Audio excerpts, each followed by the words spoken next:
in terms of business stuff. Clients, but then growing the income stream. Income stream is number one. That's what keeps Mhm. us all alive.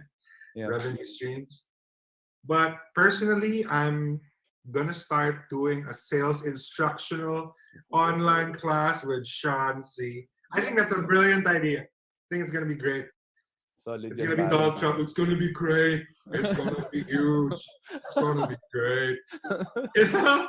But yeah, I do a lot of consultancy for a lot of brands. I do a lot of That's about it. Where can they find you? Where can people follow you? Where can people listen to your Ooh, music? I'm everywhere on on social media. But if you want to follow me, you can follow my. We're not going to put down other agencies. That's not our style. But we're going to say, this is what we want to do. And I guarantee you, brother, the only secret tactic I have is looking them in the eye and just smiling because I know we can deliver.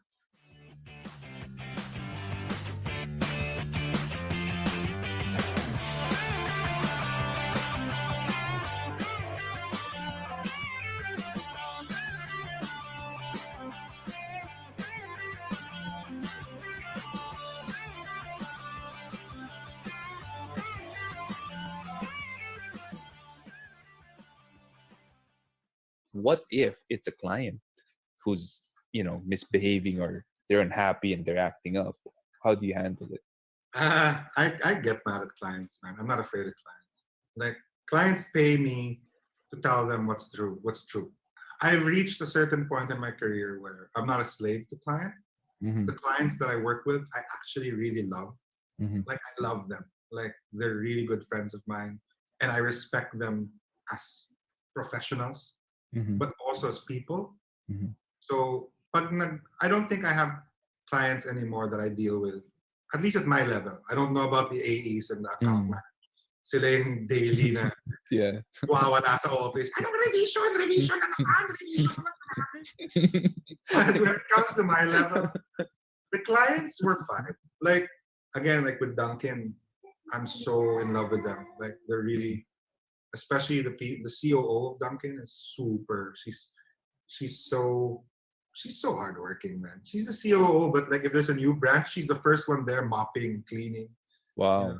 Yeah. So it's so inspiring to work with brands like that. The chairman was the first ever baker of Dunkin', and now he's the chairman of Dunkin'. Mm-hmm. So he knows how to put in the work, and he knows what works for the brand. So wala namang labad na mga clients. At least in my level. I know Mm-hmm. sa level ng mga account managers, daily yan eh. Daily yan sila may Yeah. care. Yeah. Alam mo, revisions, then yung bad word na ngayon sa revisions. Revisions naman. To be, at the end of the day, clients are still clients. But you have to come to a point where they respect you enough and Mhm. trust you enough. Now, when you push back, they know it's to protect their brand. Mhm. You know? Mhm. Like, they know you're pushing back because you also are invested in taking care of them. Mhm. And that's how clients naman feel with me, which I'm blessed naman to have that kind of relationship with them. So you mentioned kanina revisions, and there are, there are things that you have to balance out with clients from the very beginning. Some clients will negotiate you down for your rates, and I'm wondering what's I your hate that. most I hate that. yeah, I know. I it's likewise, dude. Like So what many is ka cheap, cheap, got cheap. Anyway, continue. yeah. But what is your so far, and it could be, you mentioned earlier that you're watching shoulders, but what is your most effective negotiation tactic? And when I say tactic, it's tactica, like yung on the dot. Looking at them in the eye and smiling. I'm not even lying. Really? Yeah, it all comes down to intention. Intention. And looking at them in the eyes and smiling at them and reassuring them that you're doing this for their dude. It all comes down to intention. I can do this because our agency is really good at what we do. Mm. I can't sell a bad product. That's another thing about sales. You can't sell a bad product. You're going to be lying through your teeth for the entire time. Yeah. But your SEO company is one of the best in Asia, in the world, probably. So you can sell that easily, because you have the experience. You've shown it. You have the results. Even when Google changes their SEO scripts, Mhm. you're up there. You're up to date. So it all comes down to intention, man. Like the best sales tactic is letting them clearly know your intention for them. Mhm. And when Stratuscast puts together a pitch, our intention is to improve your brand. Nothing else. Improve your numbers, improve your sales, improve your down the line, improve your up the line, improve everything about your product because that's what we want to do. That's what we want your money for. We're not going to put down other agencies. That's not our style. But we're going to say, this is what we want to do. And I guarantee you, brother, the only secret tactic I have is looking them in the eye and just smiling because I know we can deliver, and it's just, Galing ko nga yan. yeah, just don't be creepy. Don't do a creepy smile. Weird, yeah, weird, yeah. But Amanda Nunez, the UFC bantamweight and featherweight champ, had a fight last weekend. By the third, fourth, fifth round, she was smiling already. Not because she was enjoying hitting her opponent, who she respected after they hugged. It was so classy. But she was smiling because lahat ng jab, uppercut mo, pasok, and she was like, damn, I'm good. And that's Oh. the kind of mentality that you have to bring in. Mhm. Mhm. Intention. And you can only have intention when you're confident, when you're supremely confident with your team, with your brand, with what you're working with. That's about it. Solid, pare. Yeah, Galing. man, intention. And then you can smile and just look at them. And I have over 15 years of experience in selling. And I've Sig- closed millions or probably billions of pesos already in business. So, Solid. and I've lost. And that's the fun part. Losing is what did I do wrong? Like, Yeah. Yeah. what did I do Learn wrong? It more. all comes down to cost at the end of the Mm. day. Cheap, cheap! Diba? Solid. Para sa buhay nila, mga barat mo. What's the word in Tagalog? Kuripot. Yun yung word. Kuripot. Kuripot. This is an inspirational question. So you're No? a person who, I see you as someone who just makes sure that you're living life Yeah, man. and not just, simply trying to get by or trying to make a living. Now, what is your advice to other people who want to get more out of life and they feel like they're in a rut right now, especially now that they have lost jobs, business incomes, maybe even family members? What's your advice to them? How can they live life? I can't. I apologize if this is going to sound really preachy, but renew your relationship with God. I think that's the most important thing. And I don't mean like if you're a Christian already or if you're that if you're already devout, renew it, refresh it, like find new ways to experience faith. It's just so, oh man, I can't tell you how much it means to me, like to just really be able to pray whenever I feel like praying. Like even if I'm taking a bicycle ride to buy rice down the road, or I'm in Mercury driving, there's so many people coughing around me, or I'm taking a shower, or I'm doing my workouts or playing guitar. Man, make worship a lifestyle. I think that's the most Yeah. important thing. Yeah. Renew your relationship with faith, Mhm. with God, with heaven, with Jesus, because I mean, I'm not going to preach and say that other things are wrong and all that, but it just makes more sense when you know that there's something bigger than you. Mhm. Everything just makes better sense when you know that there's something bigger than all of this. Yeah. And there's nothing bigger than God. And that's the Yeah. beauty of it. And that's my advice. Like, if you feel awkward praying, if you feel awkward, like even now listening to a business podcast, a guy with tattoos talking about God, I mean, just try it. Actually, I have a beautiful story, Sean. This friend of mine who's never really been close to God. During this pandemic, she was having a hard time dealing with things. I just kept praying for her. I just kept talking to her briefly. I'm not preachy. I'll just say, I don't look preachy, man. I don't look the part of a devout Christian. But I just kept pointing her to this church that I go to online, and then I just shared with her this service. Oh, on Sunday we have a live stream service. Maybe you want to join. Yeah. And one day she went, Pare, God met her, man. Talaga? And now she goes every week. Yeah. Solid. Now she goes every week, and now she talks to our music community in that context. I'm not gonna say she's preachy or she's a Christian already, but she found something, man. And I think I told my mom right away, like, oh my gosh, my friend, she met God and God met her back. And it's nice. I mean, you're a believer, man. You're a Christian. So there's nothing like the security of knowing that something bigger got it. Yeah. I got it. I got this. I got this. I got your back. And I've fallen so many times in life, man. And if I didn't have faith, I wouldn't be here. If I didn't have the love of my friends, if I didn't have love of my family, if I didn't have the love of my God, dude, I wouldn't be here, man. So my advice is not preachy. I'm not going to say Jesus saves and Jesus leaves, and all that. Yeah. Amen stuff. I'm just going to say, maybe try it out. Maybe try it out. Maybe try it. Maybe just say a prayer. Maybe Yun yung ngiting yun eh. That smile. Maybe just ask God why. Like, why? Why is this happening? Why is there a terror bill? Why is there Black Lives Matter? Why is there George Floyd? Why is there Donald Trump? Yeah. So many things to ask. Yeah. God, why? And that's it, man. That's it for me. That's my biggest thing. I can give you millions and millions of worth of business advice or consultancy and all that. But if you're asking me about life, faith, bro. It's all about faith. Solid, dude. It's all about faith. Yeah. I super wish that we could have done this in the studio, but solid pa rin. And I'm gonna close it with, what are you working on and where can people find you? Oh, right now I'm working on Monique's EP. Probably singles. It's gonna be a single. So I'm working on a lot of music now, but yeah, we're focused on this. So we're recording a lot of her stuff now. In terms of work, in terms of business stuff, clients, but then growing the income stream. Income stream is number one. That's what keeps us all alive. Yeah. Revenue streams.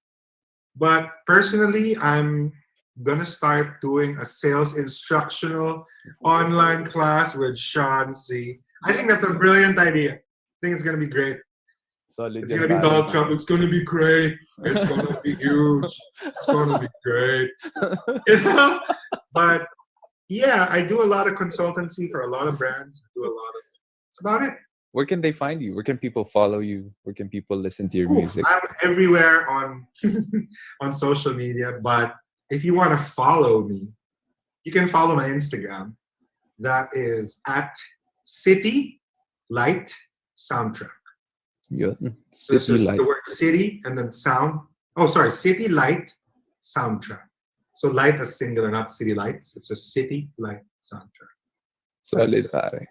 That's me. I post every day there. Like, I like the stories kasi nawawala siya after 24 hours. Yeah. So walang commitment. Oh.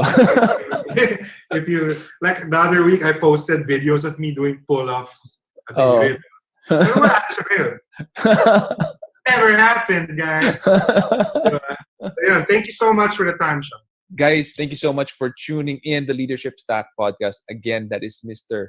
Carlos Castaño, and you can follow him on Instagram doing his pull-ups at City Light Soundtrack. There you go. It's worth a follow, guys. You want to see his smile? It is. I'm hilarious. I'm hilarious. And I have very beautiful friends, so it's cool. I'm quite handsome also on Tuesday and Thursday. Thank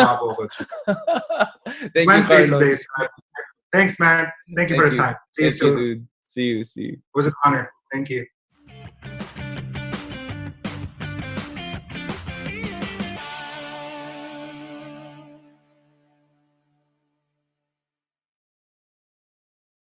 If you want to keep growing your business, you have to be able to have the patience and the perseverance to keep repeating things until it becomes mastery.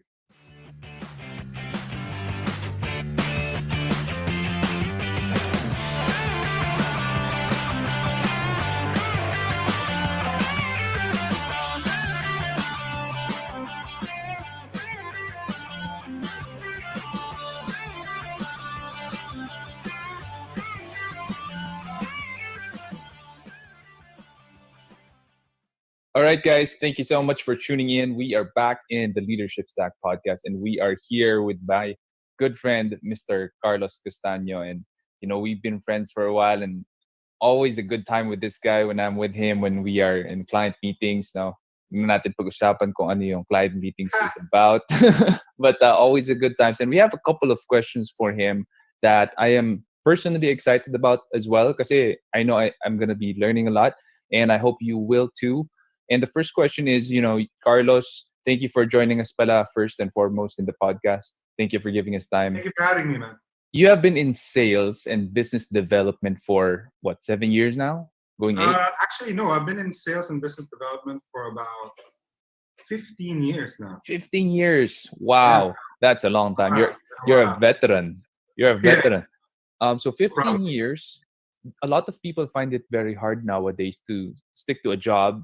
And lalo na, when the pandemic hit, they are not sure that they're going to be able to keep their job.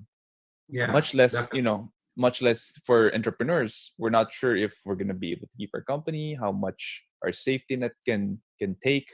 So as a sales and business development guy and also as a business owner, what keeps you going? I think it all comes down to the people around you. It all comes down to not just your network, not just your community, but your friends, man.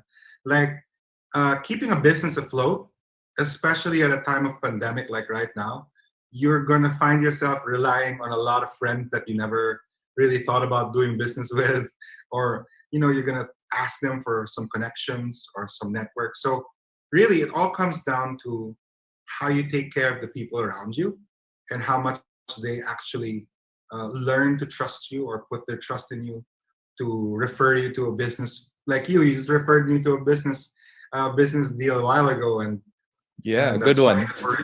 that it's funny that we're recording a podcast right now directly after it. Sinadya mo yun para mag-usapan dito sa podcast.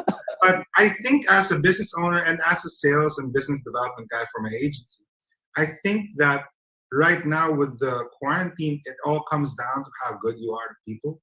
It all comes down to how you take care of people, how true you are to them. And I'm a guy that I say this a lot. I'm a guy who knows a lot of people, but I have a very close circle of friends. Like I don't have a lot of friends. I know a lot of people in terms of network and community, but I have very few friends, who I keep within my close circle. And during this pandemic, this quarantine, that's who you rely on really. Like I have a lot of friends who are actually distributors of brands na syempre nahirapan sila because malls are closed, stores are closed, but they reach out to me and like, hey man, can you help me by selling this online? Is there a way to? And I think that's really what kept a lot of businesses going. It's not just who you know, but how well you know them and how much you trust in them to actually. Because there's that rule: don't do business with family, don't do business with friends. You can be friends after, like us. We met, then we became business associates, then we're friends. Yeah. But nowadays, man, that rule is out the window. Like the first people I call now are good friends, people I trust, like you, Sean. I think to answer that question in a nutshell, it really comes down to how strong your circle is, your strong direct circle. Because whether you're selling test kits for COVID-19, you're selling masks, or you're selling speakers or Bluetooth speakers, Bluetooth headphones, or you're selling land, it all comes down now to how strong your circle is. And thankfully, throughout the years, my circle is pretty strong. It's still strong. So I'm gonna be jumping off from that answer and just a curiosity. Do you consider yourself an introvert or an extrovert? I'm very shy. No, that's not I'm an extrovert, man. This quarantine has been hell for me because I don't get to see people, but I live in a condo and I'm pretty close with the security guards downstairs. I'm close with the maintenance crew. So we built a basketball court down in the basement. Talaga? Yeah, we stayed together, man. I got the bar. I spent my birthday with them. Wow. I spent my birthday with them. I spent my birthday with the park caretakers here in Makati. Wow. I'm an extrovert. So a lot of sales and a lot of business dev relies heavily on your character, on how much you're willing to put yourself out there. I don't recommend this job for introverts Mm-hmm. because a lot of people will call you, they'll text you, and if you like to stay home, if you like to stay away from people, sales isn't it. Like, Yeah. Yeah, I it's not. know. Yeah, you have to be able to welcome talking, which I like. I like talking a lot. I think my closest friends, although my closest friends like Monique talks more than I do, Yeah. so we're fine. That's why we're friends. And But yeah, go ahead, Sean. di na ako aambag dun. Ako, I'm an introvert, but forced That's to why do you're the sales. CEO, man. That's why you're the CEO because you're an introvert. You know, Yeah. that's why I'll never be a CEO because I'm too noisy. No, yeah, I think, but you founded your business, and here's the thing. Here's what I'm gonna be jumping onto right now. You say circle of friends and how important that is, and I want to get back on that a little later on. But what I'm curious right now is you are a musician, heart and Yeah, soul, pare, and I that's want to my first know. And love. by the way, guys, you to those of you who are tuning in on Spotify, and we have a couple of thousand listeners from Spotify, you should follow this guy. Just search for his name, Carlos Castaño. I do follow him, and Yeah, I personally listen to his music. yeah. I don't think You I have. yourself Do I still flavor have it. music on Spotify? I don't think I have. I think I have one or two songs You, on Spotify, but my bands are on Spotify. I play guitar for Lian and Nara, and I sing for the Metro Fantastic. oh, really? Yeah, Let me I check. produce a lot of music for other people. So Oh, yeah, sana hindi I'm nila pretty spread tinanggal out. I yung told you, Sean, akin. I'm an extrovert. I'm super spread out, man. Yeah, you But are. yeah, And you were saying, man, I'm a musician. so, how does that fit into the puzzle of, okay, I'm a musician and heart and soul music, I create music, I direct music, and Mm. I'm also a business developer. And now I'm telling people that the strength of your circle of influence is what really helps you out. How does Mhm. that play into things? Well, I think being a musician, you're a performer first and foremost. Sales is performing, man. It's all about Mm. performing in front of a crowd that's going to give you millions of pesos. So if you need any incentive to perform, that's a really good incentive to perform because they're going to give you your business, you know. And Yeah. sales really comes down to a script. It's practice. A lot of people don't do this. If you're a salesman or if you're part of the sales team of your agency or if you're selling printers or photocopiers or if you're selling books, a lot of it is practice. You got to practice. Mhm. So it's just like being a musician. You play guitar. I play guitar like right now. We've been recording. I've been playing the bass for about a few minutes now. But I play the bass about 2 hours a day. I play guitar about 2 hours a day. I play drums about an hour a day. And I play the Wow. keyboards about an hour a day. So I'm always ready. You know, it all comes down to just being ready. So, like when our CEO of Stratuscast calls me and says, "Hey, I need you to talk to, let's say, the Honda. I need you to talk to Honda and put together something." I'm always ready because I'm always practicing. You know, I keep reading up on stuff. I keep talking to myself in the mirror because I have no friends in this quarantine life. You know, I have a plant. I talk to my plant all the time, but that's about it. and, But and we laugh at these things, but dude, that's what you have to do, right? That's what yeah, you have I to mean, if do. you want to be a leader, if you want to be successful, you got to work for it. You got to keep Mm. doing the things that other people won't do. Like Mm. if someone does it 10 times, you got to be ready to do it 100 times. Nothing is accidental unless you're born into like royalty or something where everything is set. Then okay, Yeah. yeah, but I mean, even royals want out. I mean, look at Prince Harry and his wife Meghan Markle, but they left. So Yeah. it all comes down to what you want for yourself, how much you want it, and how much you're willing to put into the repetition of things. I believe, kasi that the key word in succeeding in anything that you put yourself out to do is mastery. It's mastery. There's a reason why it's called masters, man. Like masters in business administration, masters in marketing. When I started taking my masters a few years ago, and I finished it about 2 years later, but Mhm. that word stuck with me, man. Masters. You know, parang, Mhm. yeah, you're a Yeah. master of the They got universe, like He-Man. You know, but mastery really is what. Even if you're a musician, like Kanina, forgive me for the analogy, but Mm. like when my friend Monique was recording her song, and then she was still getting warmed up. She hasn't sang in a while because quarantine. You know, we don't have gigs, we don't have Yeah. shows. And I could feel it in her voice as the producer. I told her, hey, you haven't sang in a while. Now you're feeling like it's taking your breath. Yeah, yeah. So she just kept singing and singing. And then 20 minutes later, when we were recording the same verse, suddenly it sounded warmer. It was there. It was more powerful. It's because of that repetition. And it's just like business, man. If you want to keep growing your business, you have to be able to have the patience and the perseverance to keep repeating things until it becomes mastery. Once you're a master at that, then it becomes second nature, becomes muscle memory.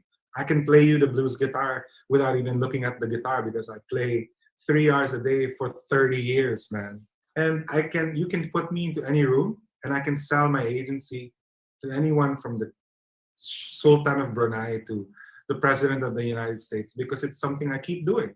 It's something I keep doing. It's something I'm a master at. But if you tell me to talk about rapid test kits ng COVID-19, give me a week, man. Like I'll say, like I was talking to that business contact that you referred to me a while ago. He was starting to ask me a lot of technical stuff, and I'm not ashamed to say, "Oh, I don't know. I don't know the answer."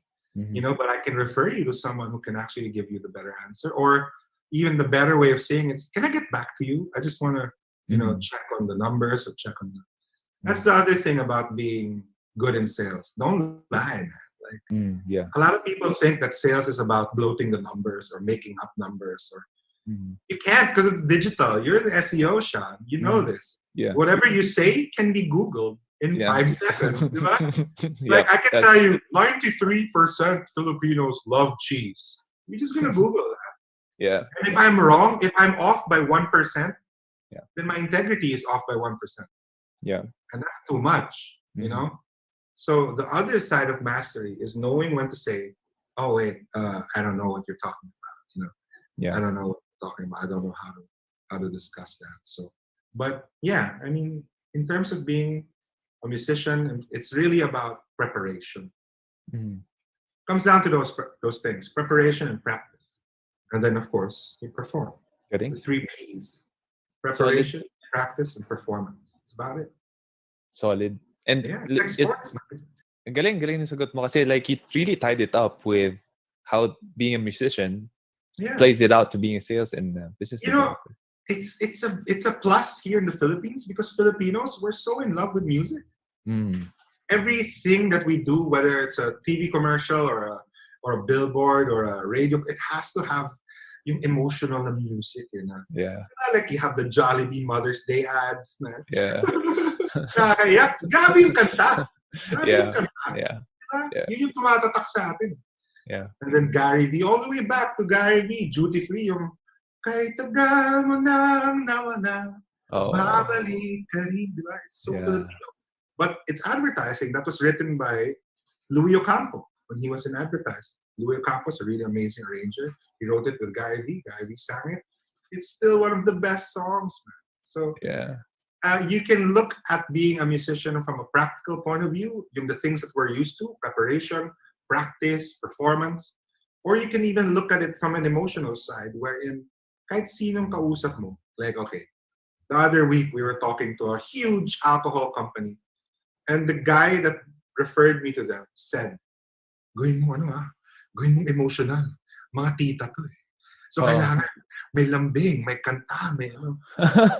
Diba? I mean, talking to the bosses of the biggest alcohol brand in Asia, kailangan pa rin may.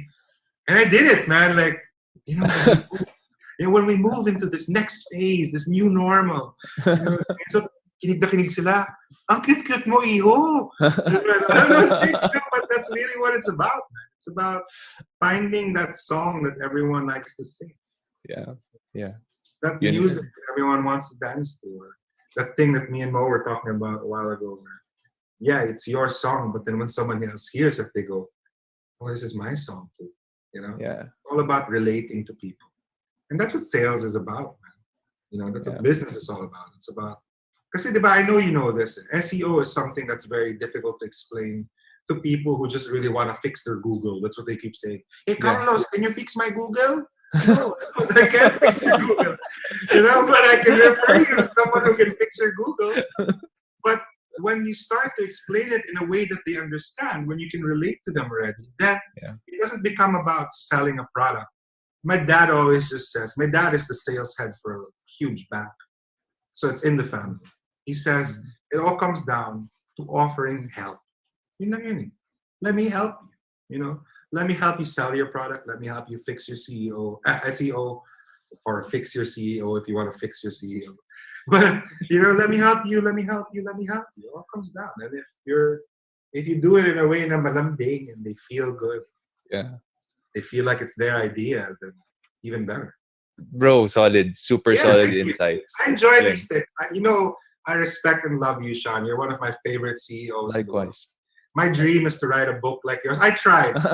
By the way, guys, if you're watching, Sean has a book, man. Like, he's a published author. And I was like, man, I talk so much. It must be easy to write a book, you know?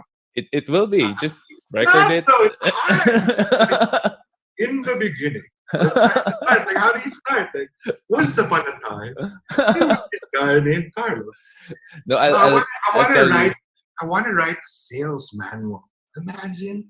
Yeah, solid yun, Imagine pare. we can write that together. Your expertise with all those things, and me just talking. Imagine if we can write an instruction manual for sales.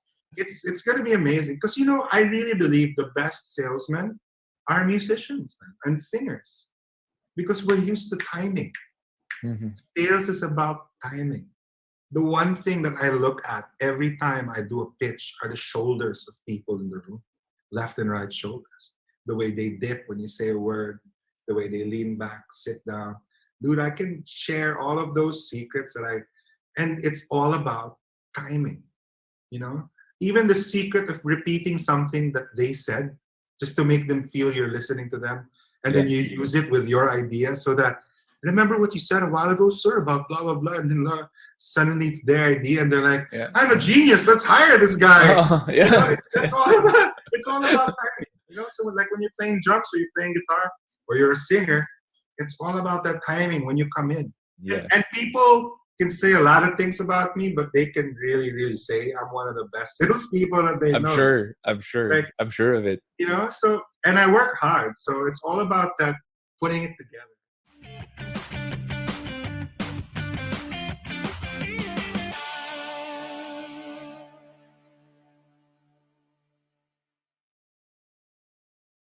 Now, there's a question. Sean, why don't I run Google Ads na lang kaysa sa mag-SEO kami kasi mas mahal ang SEO kaysa sa Google Ads? You're right. But Google Ads is like renting. The moment you stop paying Google, your search listing disappears. SEO is like owning. Even if you stop paying the SEO company, your rankings will stick.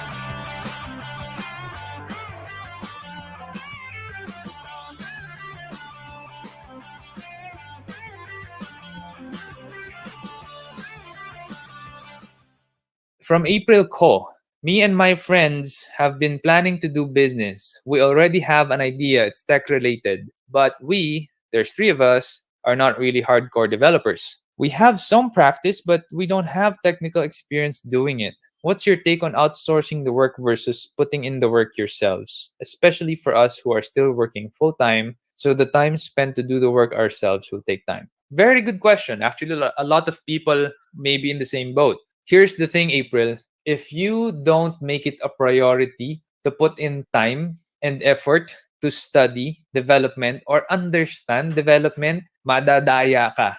And then that's the reality of things, because you don't understand it. You don't understand if the developers you outsourced or hired is actually stealing time already from you. And you're paying them and you're bleeding money. It may be okay, you may overlook it for a time, but long term, if you don't put in the effort to study and understand development, it's going to cost you a lot. So I'm not a developer, but thank God my brother is, and he's the COO of the company for 9 years now. But I do understand code. I studied IT, I graduated IT, sure, but they almost kicked me out because I failed 28 units in LaSalle studying IT. So it's not because I studied IT na intindihan ko ng code. It's actually more of I self-studied. That's why I understand code. So it is doable. It is possible to self-study and understand some parts of it. You don't need to understand everything, but you have to understand how the system works. how much time it takes to build something from scratch, how many available open source plugins are out there that will speed up the time of development. You have to know all of these things because if not, again, madadaya ka, lugi ka long term. Pwede kang dayan, pwede kang lokohin. That's the downside of the services business. You cannot enter a services business not knowing anything about it. You have to know a lot about it actually for you to be successful at it. There will come a time when you want to hire in-house. Outsourcing is not a long-term game plan because it gets more expensive, more and more expensive. So what you want to do is to make sure that you understand because you're going to hire in-house if the business succeeds to a certain degree. So there's three of you, you're not hardcore and you have full-time job. I think there should be someone who is managing the entire thing, who is at the helm, controlling steering the ship and making the big shot decisions. Because if you don't do that, no one is going to be the head of this startup. And any startup is very delicate. Kawawa siya pag naiwanan. So one of you has to always be there.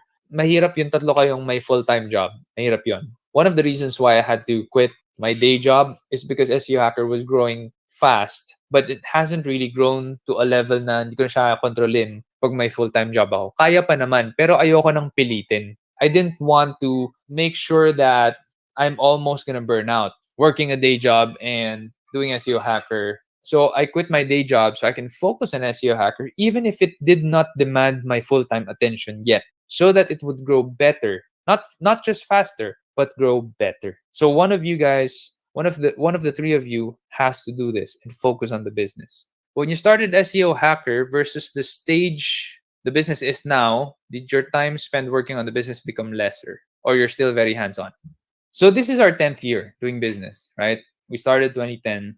And there was a time where my time doing the legwork itself became less because I have a team surrounding me, fantastic team, by the way. They're really good in what they do. And I have my leadership team as well, who are really good in leading the company.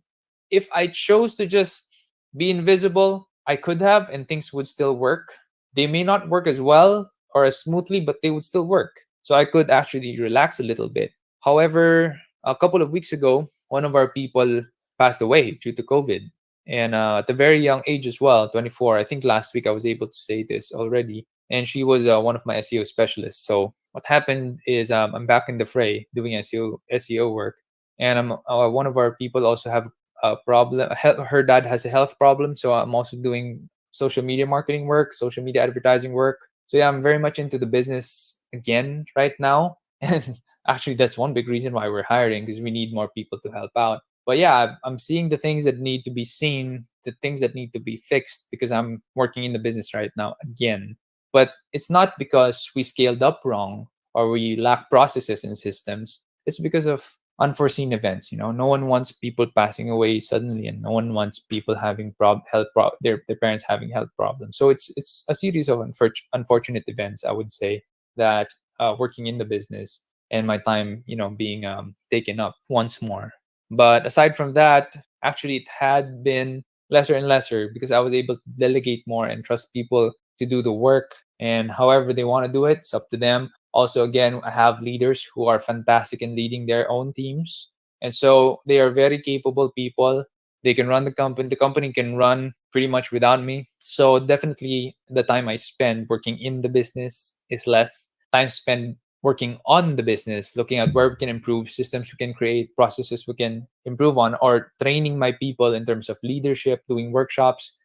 That's what I did actually for the most part. So I do free workshops for my people, leadership workshops, management workshops, and they get it for free because I want them to improve as leaders, managers, and generally I want them to improve as a person holistically. We have a question from JC Del Rosario. JC, thanks for being here. What advice do you have for reaching B2B accounts now that our salespeople are not allowed to visit offices of our clients? What is the new go-to B2B sales strategy for the new normal? Well, I can only speak for what I know and what I practice, and that is really doing SEO. Maybe this is the first time I'm gonna say this, but maybe having platforms like what I'm doing now, there are people tuning in and watching and listening to this, and you guys know my business is B2B. It's digital marketing services, it's SEO services, making sure that people rank, manipulating search results for my clients. And I do get referrals. I do get good referrals actually from people who know that that's my business and who appreciate the information and the help I give doing this every night, because literally I get nothing from this from 8 to 9 p.m. every Thursdays. I don't get paid. I don't have sponsorships. That's why you don't see me advertising stuff here. This may be something that you might want to look into. Have a platform, diba?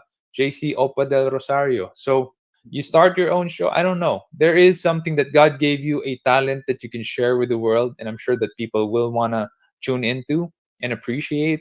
And that may be something that you could start as early as right now. So you're young and you have the whole world ahead of you. You can start your own platform right now and see where it goes. So that could be one. Aside from that, definitely SEO, because people are still searching in Google. And I know one of my clients, it's actually his best year this year. Ironic, no? But they've been operating for a while. They've been B2B sila.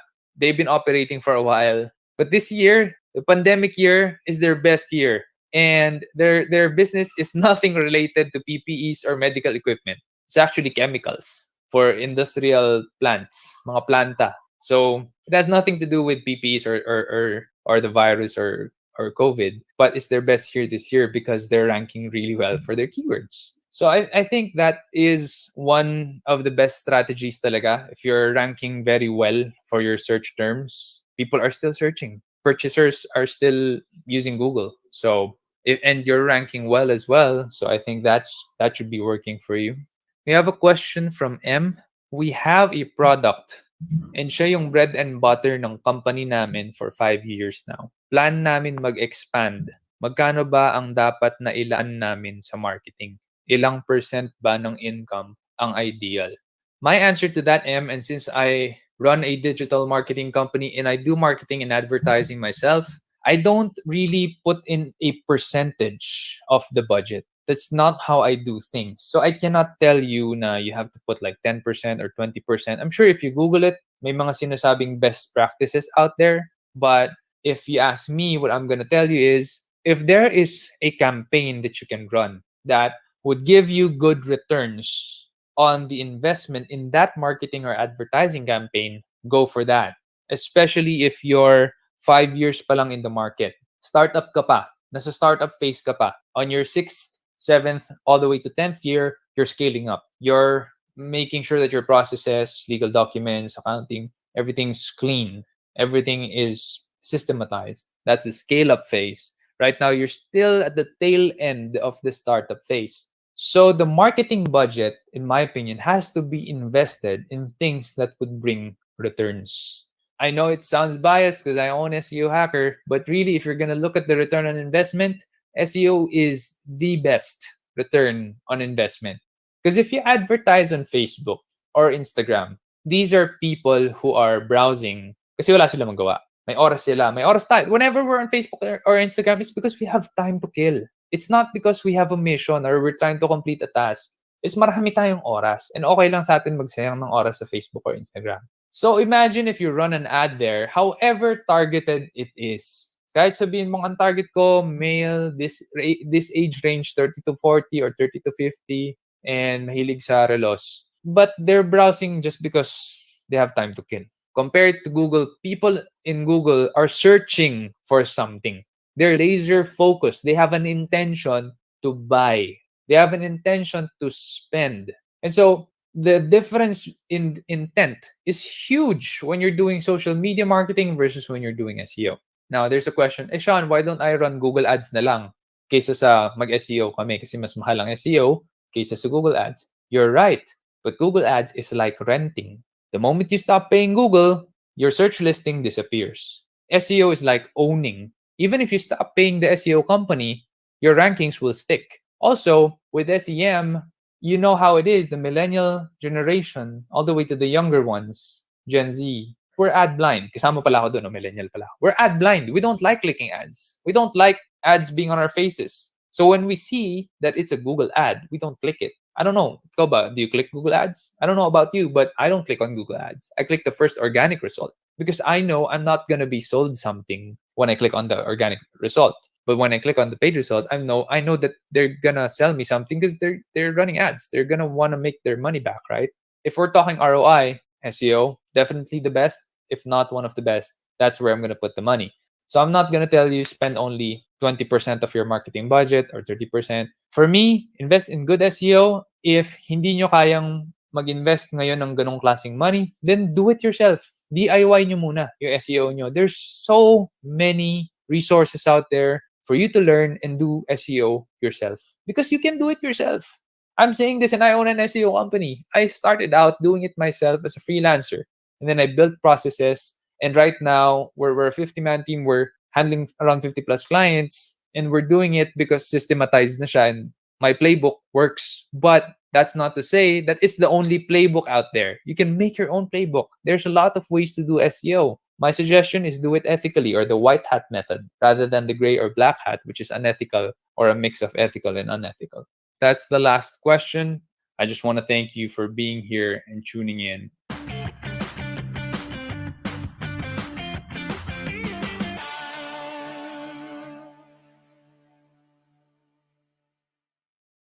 How can you jump from a real estate industry, Mm, okay, to construction, mm, to banking?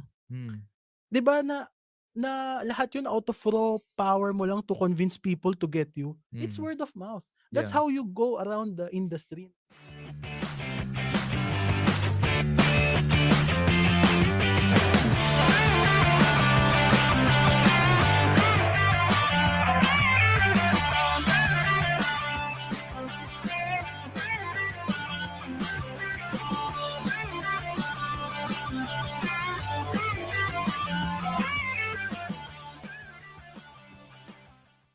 You have a lot of word of mouth projects. Last night, I was listening to a podcast in Andre Leadership, and there's this, I forgot the name of the guy. It's the first time I've ever heard of him, but he has a book. Basta ang naalala ko, sabi niya, his book is pink Mhm. with an alpaca in it. Okay. I've been looking for it ever Okay. ever since. So I'm gonna my next time in the bookstore, I'm gonna be looking for that book. And he talked about being spectacular, being a standout in the market, doing something that's uncommon. So, dun sa book niya, sabi niya, if you don't like my book, you bought it, you read it, you don't like it, not only will we give you your money back, Mhm. but we will give you another book, any book that you want. Wow. That's their word of mouth strategy, their marketing strategy. Mhm. And sabi nga niya doon, because he co-authored the book with someone else, if I'm not mistaken. His partner said, but there are $10,000 books, cookbooks on Amazon. And sabi niya, well, that would suck if that happens. Na yun yung gusto nilang libro. Yeah, yeah. Pero, the thing is, if someone does return our book and requests for that $10,000 cookbook, we immediately send out a press release about it na yun yung nangyari and Nangyari, that's yeah. gonna make news. Yeah. I like his idea. And then I thought about what are we doing with SEO Hacker? With my company. There's nothing remarkable in our advertising and marketing in the sense of word of mouth. Right now, we're not doing anything about it. So I had to go into my workroom at home, did some creative processing there, wrote something remarkable that a lot of other companies don't do, especially Right. companies in my field. Mhm. And what we're about to do is to give out 75,000 pesos worth Wow. of services. Okay. Tas yung design niya is like a check All right. na bibigyan namin sa client.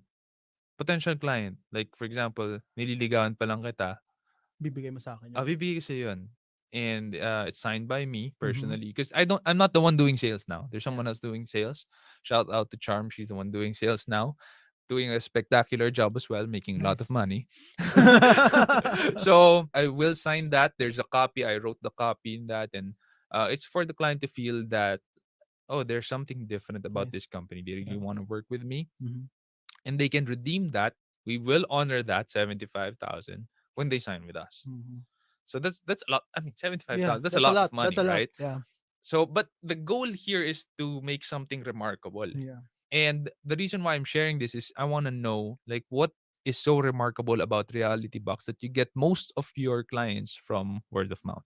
I will say what it is, pero I don't advise all the other people in that field to do it because it's labor intensive. Mm. But actually, it's this: we have no revision cap.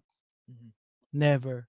We never ship out a project until satisfied yung client. So Mm. until the last comma, last dot, hanggat may napipinpoint yung client, babalik ng babalik sa revision table yan. And since I'm the owner and I'm also the editor, Mhm. wala akong, I mean, I would just need to please them to do it. So that's what they like about. But do you actually market that?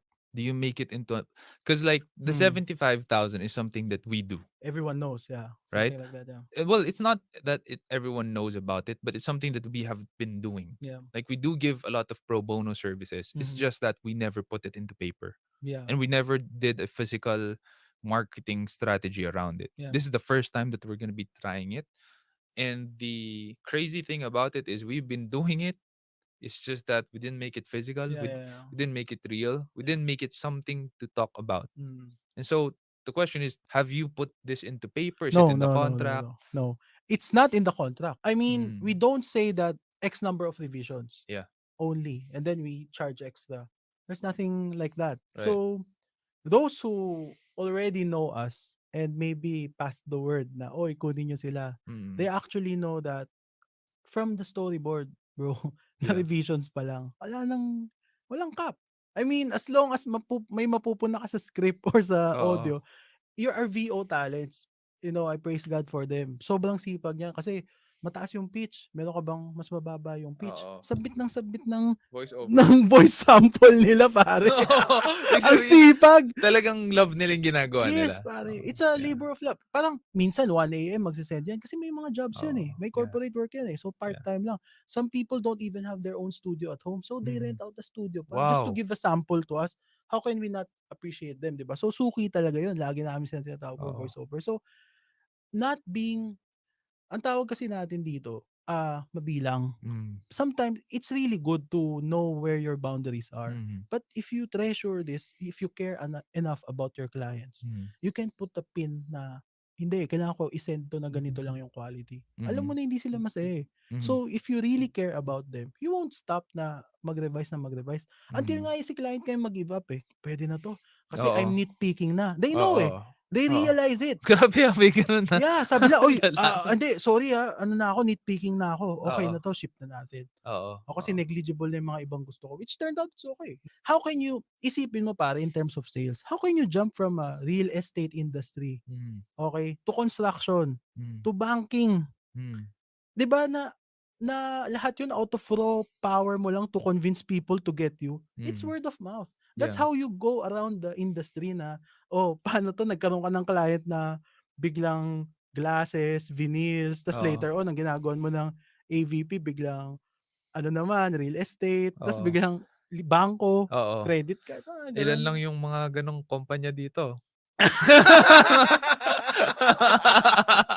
Pero 'di ba, paano ka tatalon dun? Sabihin mo sa'kin may Oo. fabricated ka na pitch for Oo. each industry? Yeah. Patay tayo nun Yeah. as the owners. Yeah. Iba-ibang script. Eh, dati pare pagka may sales pitch kami sa couple, dala namin yung album, dala Oo. namin yung prenup, papakita namin isa-isa. Oo. Yeah. Pero pare word of mouth gets rid of all that. Right. Right. Right. Yeah. So maybe you got an idea out of what I said just now, no? Yeah, yeah, To yeah. to do it like that. I'll give you a little more info. No kidding, that's huge value right there. Yeah. Of something if you're starting to build your business right now, or maybe you have started to build your business, you're scaling it up. You need more word of mouth going in for you because like word of mouth is still the best form of marketing up to today. It still beats digital marketing. It still beats any form of advertising. You know what Yeah. they say is advertising is a tax paid by companies with unremarkable products and service. Wow, really? Yeah. Wow. It's well, it makes sense, eh? Yeah, Because yeah, if yeah. you need the help of a lot of advertisements to sell your product or That service, says a then lot, yeah. it means there's really not anything that remarkable Mm. about your product or service. There's truth. I had to really meditate on that last night in order to create something new for our sales and marketing. Just to add lang, that Mhm. also fits on freelancers. I mean, if any freelancers are listening, hindi Mhm. kayo pwede maging mabilang. Mhm. For example, you want to have a word of mouth approach na ipagpasa-pasa kayo sa iba-ibang Mhm. studio or sa context ng web dev, no, na iba-ibang IT na industry kung naghahanap ng freelancers, hindi tayo pwede maging mabilang na, Mhm. oh, 3 revision lang to. Take it Mhm. or leave it. Bahala ka sa buhay mo. Yeah. Freelancer, ang hirap kausap. I've Mhm. dealt with certain age range of people na ganyan, ang hirap pare. As in, nasa negotiation table pa lang ako, iniisip ko na hindi na 'to mauulit. Oo. Hindi ko na 'to tatawagin ulit. Meron naman rin ako nakakausap, nasa negotiation table pa lang ako, gusto ko na ipasa lahat ng project ko sa kanya. Gets mo? Hindi lang project ko, pero project din ng mga ibang ibang ka-industry ko. "Uy, kunin niyo 'to, magaling Oo. na whatever, animator 'to," or Oo. like that. No, yung flexibility lang ba?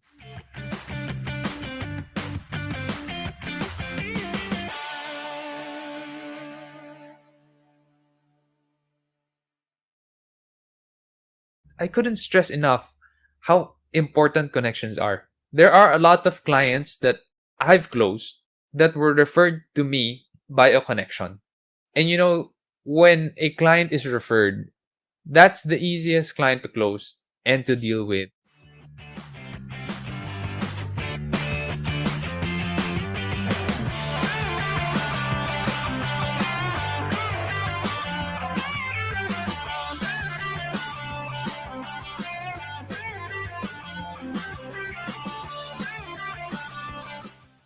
A question from Isaac Sabas would be, are connections important? How important? Well, I answered a little bit kanina when I said it's not about what you know, but who you know. So yes, it is important. And actually you would know this because you actually exited your first company. Having these connections, I couldn't stress enough how important connections are. There are a lot of clients that I've closed that were referred to me by a connection. And when a client is referred, that's the easiest client to close and to deal with because you have a promoter already who might also be another client that you have, or a long time client or a long time friend, and this person is just promoting you to other people in their network. They're just saying you should try SEO Hacker. I've closed one recently, and it's a referral from Mr. Anton Laborte. Thank you, Anton, if you're listening to this, if you're here right now. Super important. You will generate a lot of leads and revenue if you have a lot of good connections. Master Miko Peña, how does one learn the skill to sell, and where do we start our learning? There are many places to learn how to sell, but first thing you need to know is how you can build trust and likability in others.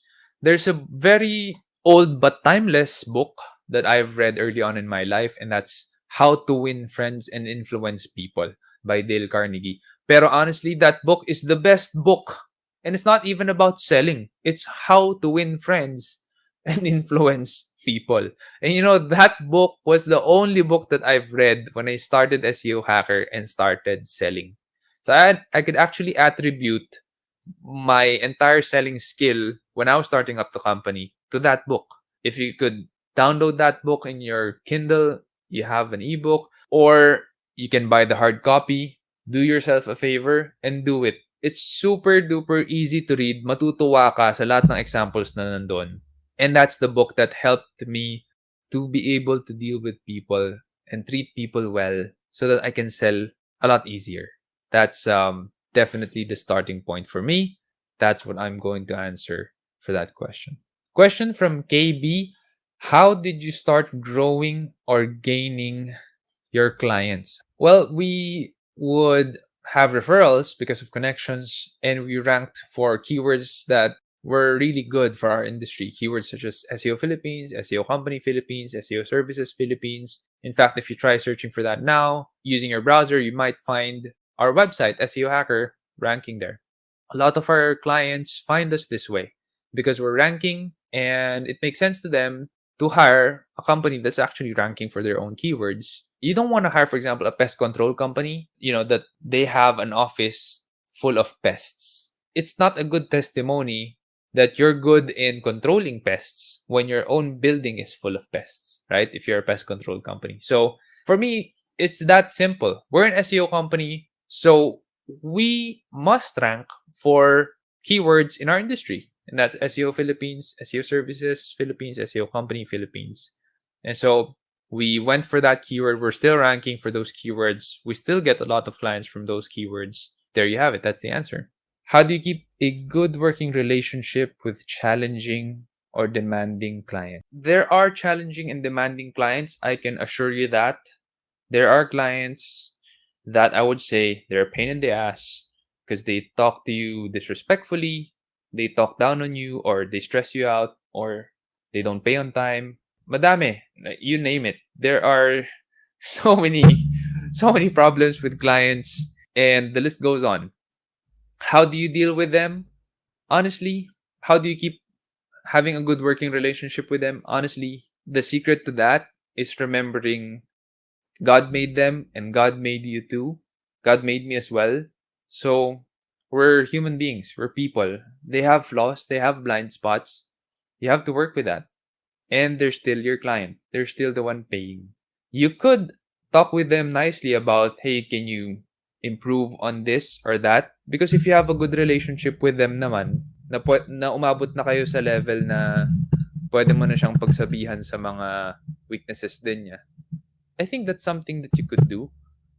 Assuming that the client is happy with you, diba? Happy with your work, ikaw wala kang shortcomings sa kanya, that's something that you could do, and maybe you should do it talaga kasi it's hard to keep a good working relationship with a client you don't like. It's hard. I would rather fire the client, to be honest. And we have fired clients. You might want to check that out. That's an episode I had with Mr. Harry Uy. We have fired clients. It's in the podcast. What is the most effective way to seal a deal in any form of sales marketing? I have a treat for you because the latest episodes that we have been publishing on YouTube is with Mr. Carlos Castaño, one of the best salespeople in the advertising industry here in our country. And you know what his secret is? No joke. This was his answer when I asked him, what is your best tactic? Right? Tactic, not strategy. Tactic, meaning you're in the meeting and you need to pull off something great so that you can seal the deal. You know his answer? So, sorry, spoil ko na sa inyo, no? But if you want to know more, just listen to the podcast episode on YouTube. Sabi niya, seriously, I smile. I give them an authentic smile, and that does the job. Because when clients see that you're authentic in what you're selling, in what you're trying to give them, that it's really valuable to them, that it's really something that will help them grow their business, then they will trust you more.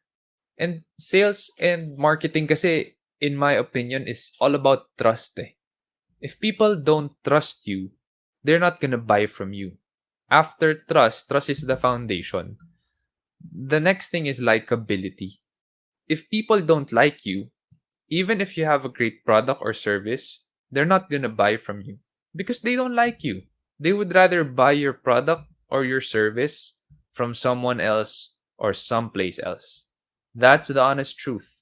After building that trust and building that likability, sealing the deal, you have to ask the client for that.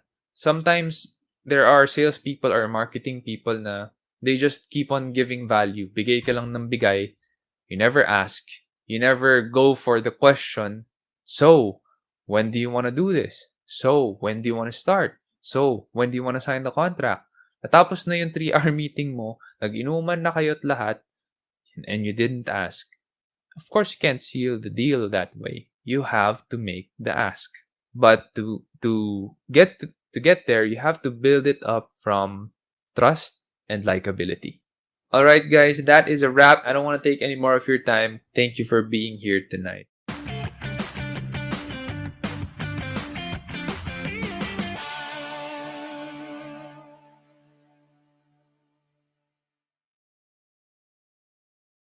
To other people, then they start to notice you, then you can sell to them. But first, you have to give them value about your expertise. For example, our sit down consulting or mentoring session right now. If this is valuable to you and you go and become the vice president of a certain company Mm. and you require SEO, guess who's the first person you will remember? Yeah. Exactly. SE. So that's Hacker. how I Mm. advise other people to do it. Mm. Even on Facebook, provide value first to other people. Mm. Post stuff that they will find well meaning and valuable and enriching to their lives. And then you can start a conversation with them about whatever it is that you're peddling. So you provide value first, then you build relationship, Yeah. then from there referrals, and you know what may happen. Yeah. With you, Sir Sean, do you prefer working independently or as a part of a group? Naturally, since I'm an introvert, I prefer working independently. Naturally. That's my Okay. natural or instinctive behavior. But I also found out that if I do everything on my own, the effectivity would be small.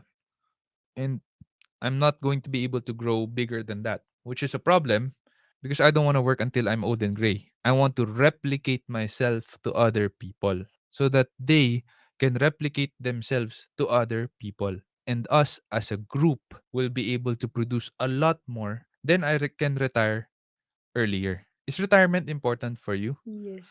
What do you plan to do when you're retired? I want to enjoy my life with the people I love.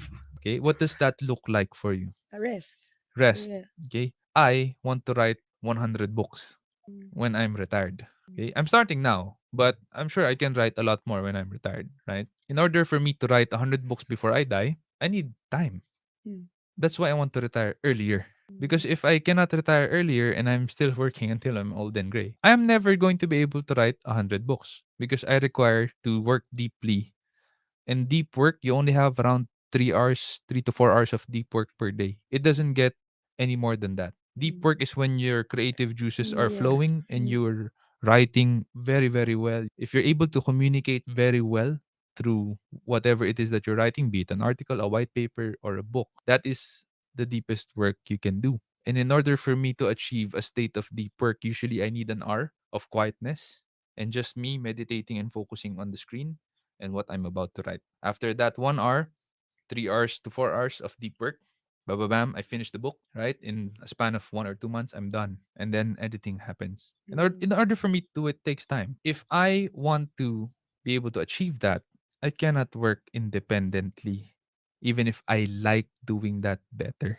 Okay? I need to work with a group, with a team. That's the only way I can achieve my big picture goal in my life, which is the reason why I want to write 100 books is I want to influence a lot of people that there are better ways to do things in our world today than surrendering to the corruption, surrendering to the extortion, to the dirtiness of business and Mm. employment. I want to write about these things because that will go on to live beyond my years in this earth. Yeah. So Mm. writing is very important for me. It is my first passion to Mm. write. That's how I have founded SEO Hacker through my first blog, which is a Christian Mm. blog, Yeah. God and Mm. You. And I want to continue doing that. Did Right. I answer your question? Yeah. Clear Yeah. enough? So you involve people to be with you after you had your time alone as an introvert, then you allow them to see what is in it that you've already come up with, right? This year, I am able to do that more. But Mm. how I'm able to do that is by raising more leaders in the team. I need first to establish the team in terms of their leadership capability, their sacrificial commitment to the Mm. company and to each other, their servant leadership, meaning they're serving other people in the Mm. team. If that has been established, then I can take a step back and work deeply in my books. And I've just finished my second book. Mm. But I finished writing it, haven't finished editing it yet. Mm. So it's gonna take time before it goes out Mm. to publishing. But in terms of writing the book, it's done.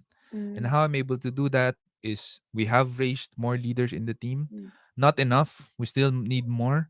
And one of my projects this year is to do a lot of seminars, at least 10 leadership development seminars internally for our team Mm. at Yeah. workplace. So that's unfortunately not open to the public because that's for the SEO hacker team. Yeah. But it's a program that I've developed here. So it's not a workshop, it's just a 1 hour seminar, 10 seminars, and then we have breakout sessions Mm. for facilitation. That will increase the number of leaders that we have in the team. Once that has increased, I am able to do more deep work, more editing, and a better overall publication, and that book will go on to outlive me and reach more people than I could ever Yeah. have, in terms of me just doing a one-on-one mentorship, or even me just speaking to a crowd. Because when I have a crowd, it could be from 50 to 100, Yes. 200, or Mm. 800 people. That's a lot of people, but my books can reach 10 thousands to the Nice. millions, Yeah. right? True. And Mm. again, it will outlive me, so I prefer doing deep works, writing and publishing books. That's Yeah. really my long-term goal. Yeah. You prefer leaving a being Legacy. led. Yeah. Yeah. Being legendary. Yeah. Yeah. Last question, Sir Sean, if Go ahead. I okay. So how can I have that security from all the competitors I have, since there are a lot of sellers and developers, knowing that this is my bread and butter? Because earlier you shared to us that there are things that you're sharing to most people and it's fine with you because that's not your bread and butter. But as for me, we have a lot of competitors. So do you think how can I manage that, or It's anything you just can? like how I am sharing my talks publicly. The entire talks, you can find it on YouTube or on my website. And I'm not insecure about it at all, even if other speakers do copy it, incorporate it in their content, and it's my material, and they don't give proper sourcing or what do you call that? Mm, Proper attribution to reference. me, Yeah. right? Or reference to Credits. me, credits. Yeah. Mm, That's fine for me, because I know at the end of the day, it's not my bread and butter. That's right. But also, they can never deliver it like how I deliver it, oh, right? They can okay. never, because Yeah. they're different people. They Mm, cannot copy my way of speaking. I use the Lessig method. So if you check my PowerPoints, one PowerPoint is 150 slides to 300, and that's just for like 1 to 2 hours. So the Lessig method is a very PowerPoint oriented method, mm, rather than a few slides and they just yeah. talk a lot. I Mm, don't do it that way. I try to engage everything visually, body language, facial expression, tone of voice. I use mm, everything to yeah. try and influence their retention, memory retention. They will not be able to do it the way I do, because they've been doing it the way they want to do it. And Mm, they're not going to change their style just because they found out this new material mm, from me. People still get me even if I have a lot of materials published out there. And some of them even want the same exact video mm, material to be used live and presented by me mm, for their event. So it's amazing how many people will want you because you give away free stuff.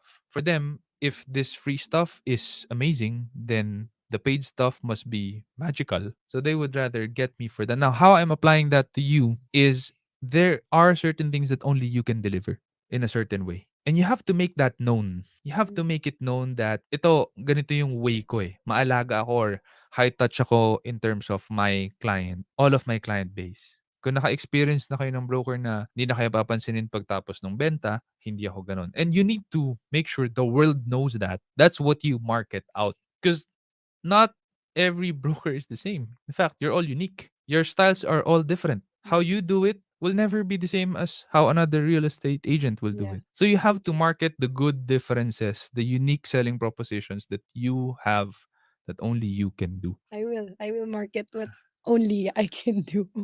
Yeah. All right. You have to first Got it. identify that. Mm, Okay? If you're able to see clearly for yourself, these are some of the things that I really do well. How do I know that? Because most of my clients say, Casey, I really like this about you, blah, blah, blah. You already got some clues from that. Eh. And you should know yourself better in order for you to say na, okay, yung mga ganitong bagay, ito talaga yung kaya kong gawin, masaya akong ginagawa ko to, and na-appreciate ng lahat ng kliyente ko yan. yeah. And then you market yourself that way. I'm good. Thank you. All good? All good. So, Very helpful. Thank you. okay, guys, thanks for Mm, tuning in and joining the conversation with us again. This is Casey Marquez. She is a real estate agent for SMDC. If you are interested in any SMDC property, please do get in touch with her. We will leave her contact details in the show notes in the Leadership Stack yeah. podcast website. Thanks, guys, and Thank until you. next time, keep leading.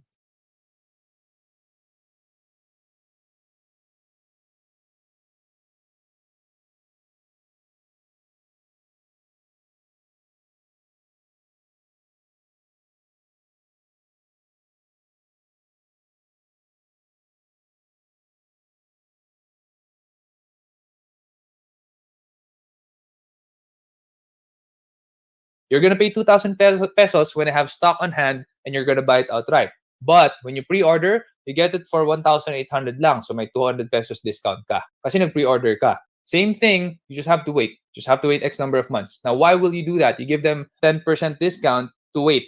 One good reason you want to do that is you gauge market demand. Hey guys, welcome back to the Leadership Stack Podcast, the podcast for entrepreneurs by entrepreneurs to increase your leadership, teamwork, and profits. This is your host, Sean C., aka Mr. CEO at 22.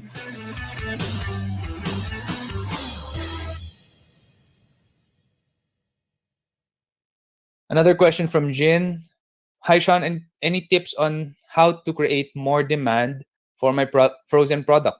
Should I start advertising it, like make teasers, even if it will take a few months to ship it? Well, if you're taking in pre-orders, might be a good idea. And when you take in pre-orders, make sure that you get the cash.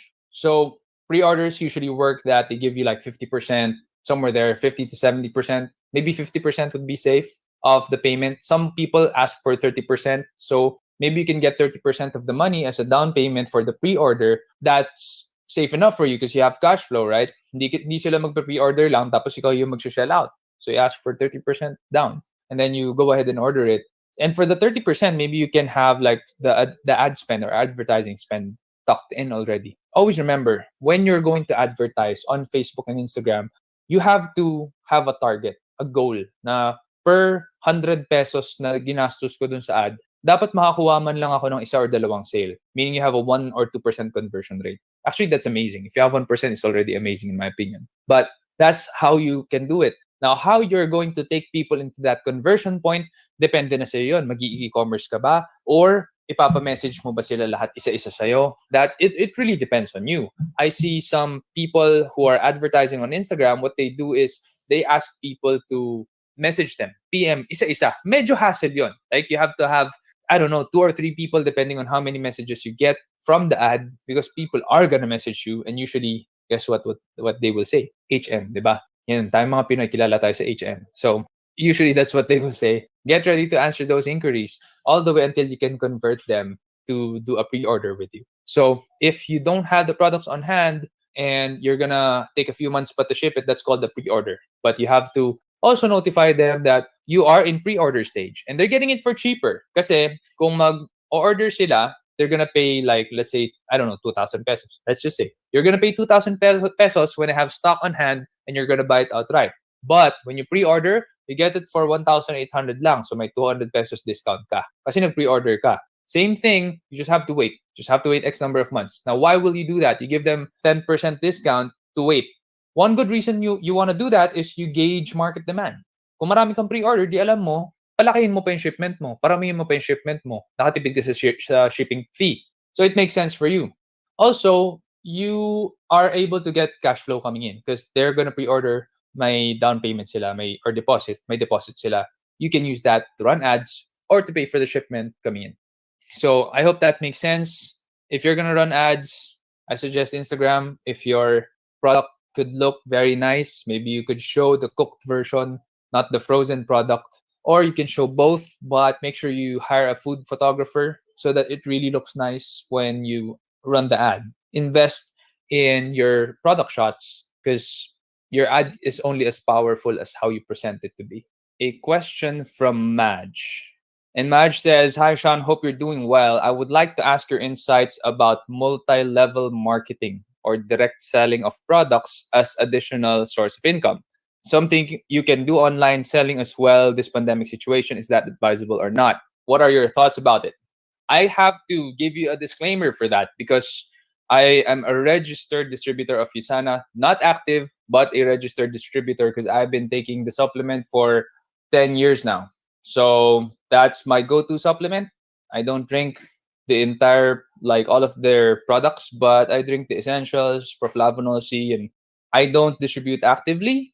But what I do is, if you search for Usana Philippines, Usana Distributor, Usana Supplier Philippines, I think those are the keywords that I rank for. I rank pretty high for those keywords on the first page. So what happens is if people go to that URL, that's a landing page on my website, sean.c, and basically it's an FAQ of what Usana is all about.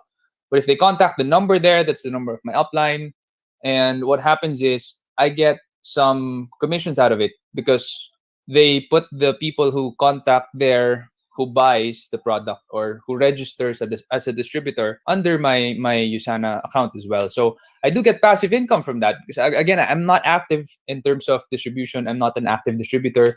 My friends and family buy from me, but it's not something that I can live off on. So if you want to do it as a side business or side hustle, I would say it's pretty good, right? So but it's not something that I think you can side hustle and you try to live off of that side hustle. Medyo mahirapan ka doon.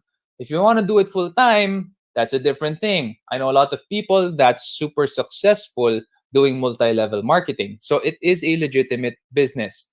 Some, not all. You have to study the product first. For me, how do you know if it's legit or not? Tingnan mo yung product. If the product is good, if it's effective, for me, I've been taking it 10 years. It is super effective for me. That's why I'm taking it. I know some people, it's not effective for them, so they don't take it. They take some other supplement. Maybe they take New Skin. Maybe they take Young Living. Doesn't matter. What works for you, kung ano yung hiyang sa'yo, okay ka na dun. Like, for me, it's Usana. So yeah, definitely direct selling or multi-level marketing, something that I think is legit.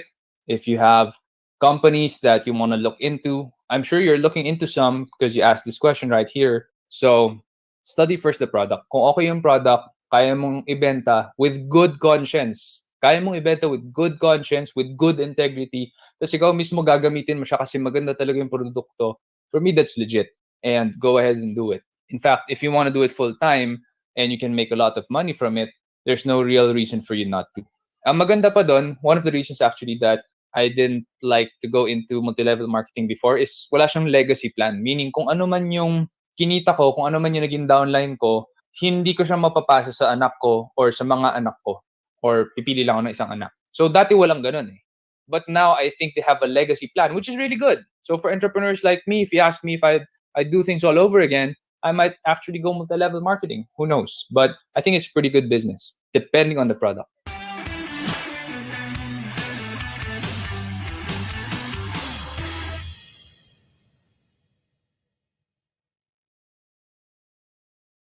You know the saying, it's not what you know, it's who you know. But in this social media age, it's not just what you know, it's who you know, but it's who knows what you are doing or who knows what you know. Hey guys, welcome back to the Leadership Stack Podcast, the podcast for entrepreneurs by entrepreneurs to increase your leadership, teamwork, and profits. This is your host, Sean C., aka Mr. CEO at 22.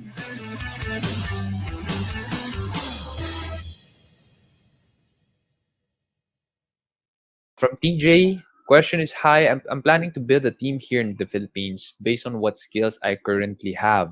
Something digital creatives like image editing, video editing, animation. Any advice on how I can successfully start if magsa-start ako from scratch? Where do I get clients, legalities na pwedeng i-request ni clients abroad?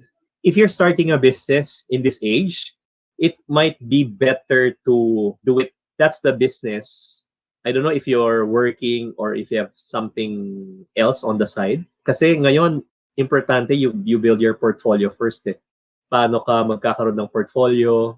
It's either you do work for free or you do jobs na mababa yung PF nyo to build that portfolio. But the best marketing, as Sean mentioned, is word of mouth.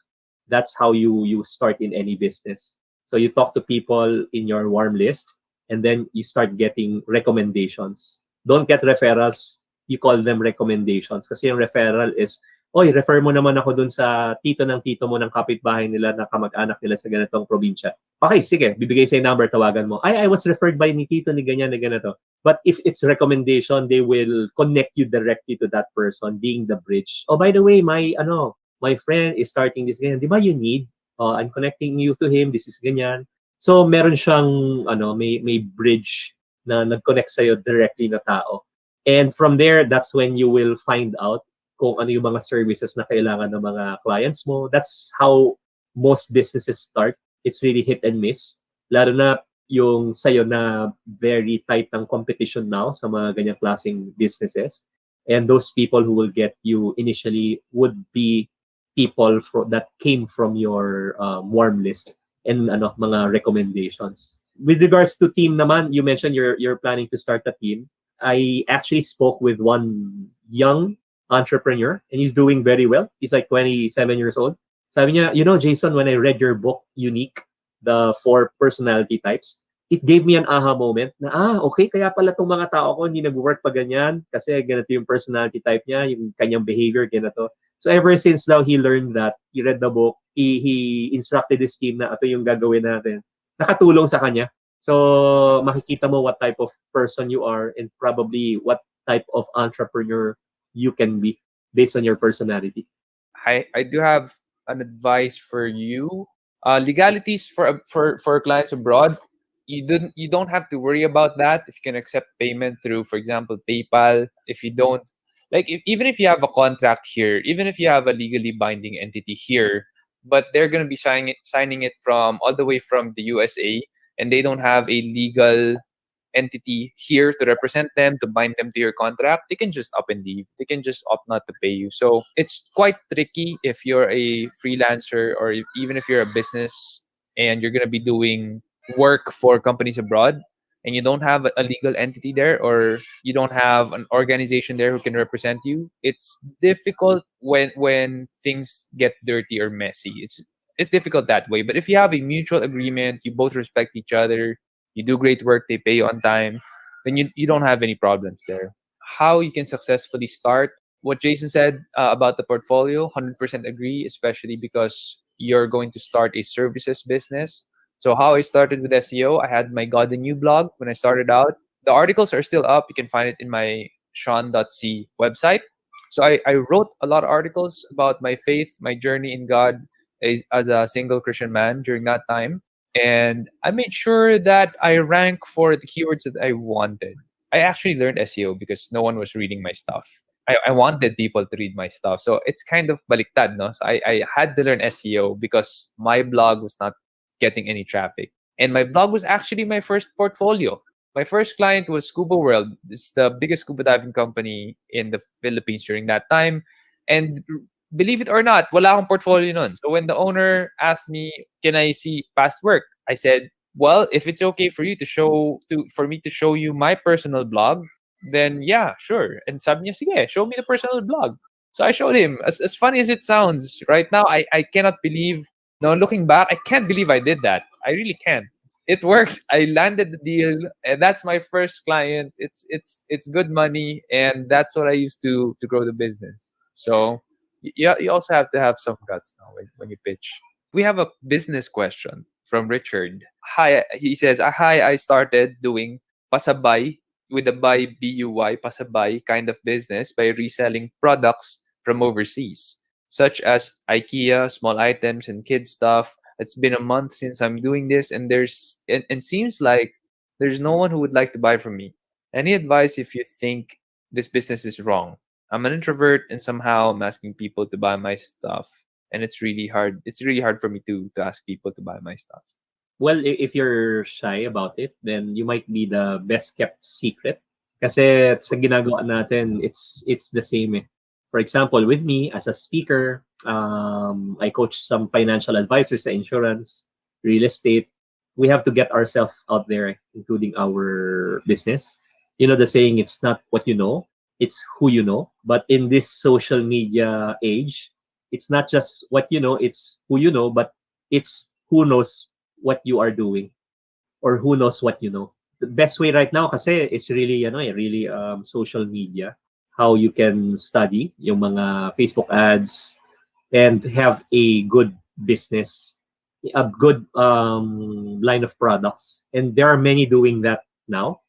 Medyo nagiging mas saturated na siya, no? But kasi kailangan mag-attach ka ng ng narrative dun sa product mo. There has to be a story.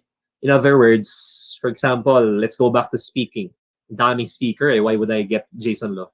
Daming speaker, why would I get Sean C? But people would get us because of the narrative or our personal narrative that resonates with them.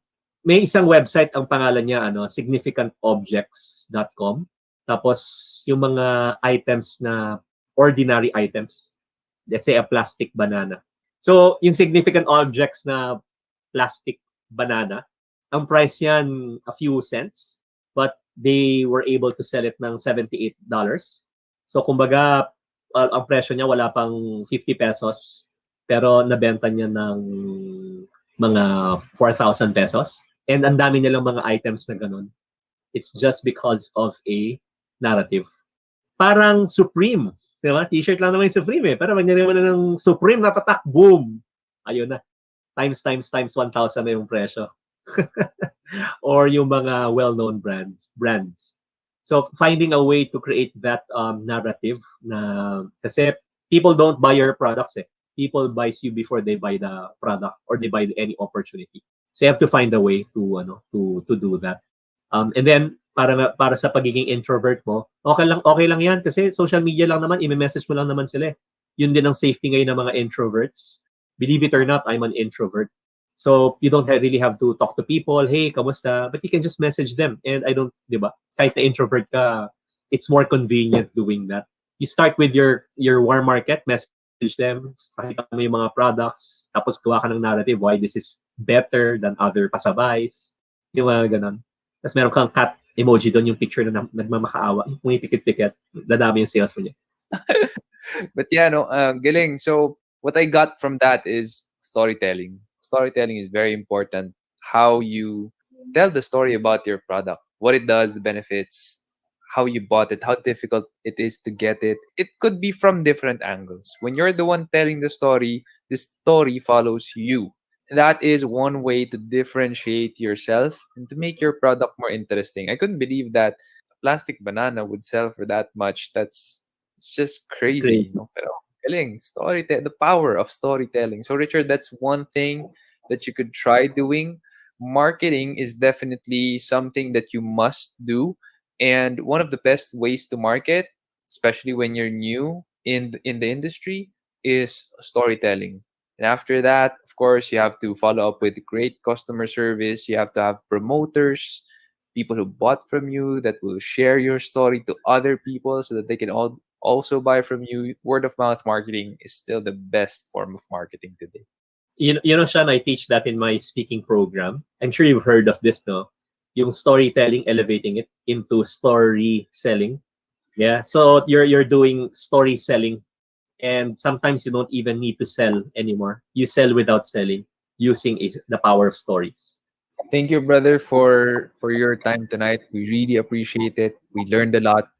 I think we're better for it. Thank you for having me, Sean. And congratulations. You're one of the most masipag na podcasters. This episode is partnered up with Armory.ph. Armory is an online watch store and is the exclusive distributor of the brands TW Steel, Dion Milano, Fonderia, Luminox, and Mondane in the Philippines. Yes, folks, those are Italian watch brands. If you are looking to buy your next go-to luxurious everyday watch, go to armory.ph and enter the coupon code LS30. Armory.ph delivers straight to your doorstep with a security tape to make sure that your package is safe from theft, arrives on time, and is guaranteed working 100%. Go to armory.ph and buy your first luxury watch today. When people talk about value, we have to go back through, we identify with, is this prospect actually a prospect that we can close in the current state with their needs and what we can deliver on?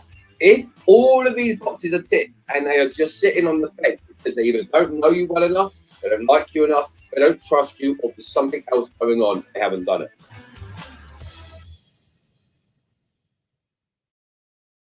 We don't want everyone to like us, but we want everyone to know us. And it's knowing what we're doing. So if you're in a marketing strategy, you want everyone to see you. But if you're selling, you want to be talking to people that you can help. Hey guys, welcome back to the Leadership Stack Podcast, the podcast for entrepreneurs by entrepreneurs to increase your leadership, teamwork, and profits. This is your host, Sean C., aka Mr. CEO at 22.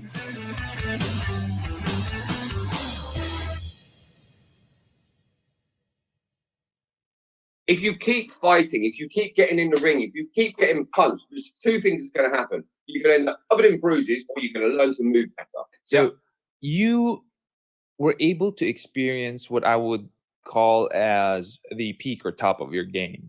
Now, what I'm wondering is, what is the one discipline in your life you got there already? So before I move on to that question, I want to know, through all of these 15 years, you amassed so many experiences, so much wisdom in you. What are some of the best tactics, not strategies, but tactics that you carry with you in closing deals? One of the big things I think with closing is, now this is strategically, but the reason we'll move forward from it.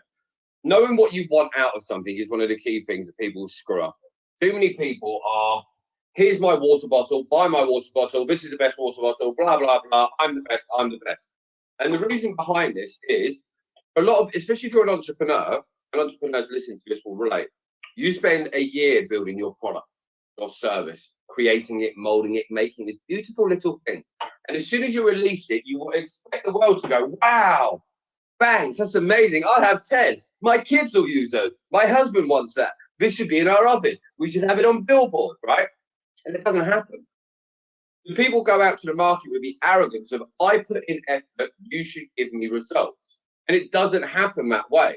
So because people expect that, they don't go into selling things properly. They go into it. I had a friend message me the other day, and he's like, mate, I really want to jump. I really want a script. I know you're the man. Can you send me some over? I was like, no. And he's like, what do you mean? I'm like, you want me to send them over? He went, well, yeah. He said, you've got loads. He said, I just want to look at them. He said, like, we're just starting off, blah, blah. And straight away, he started selling me on why he didn't want to pay for them. I'm not giving you them for free. I've spent 15 years learning this. And this is different. I became almost insulted because I'm like, there's a big difference. If you're like my family, it's a big difference. This guy is just a friend. Like, he's not family. We're not ride or die brothers. But we get on really well. But he's going to make a lot of money off it.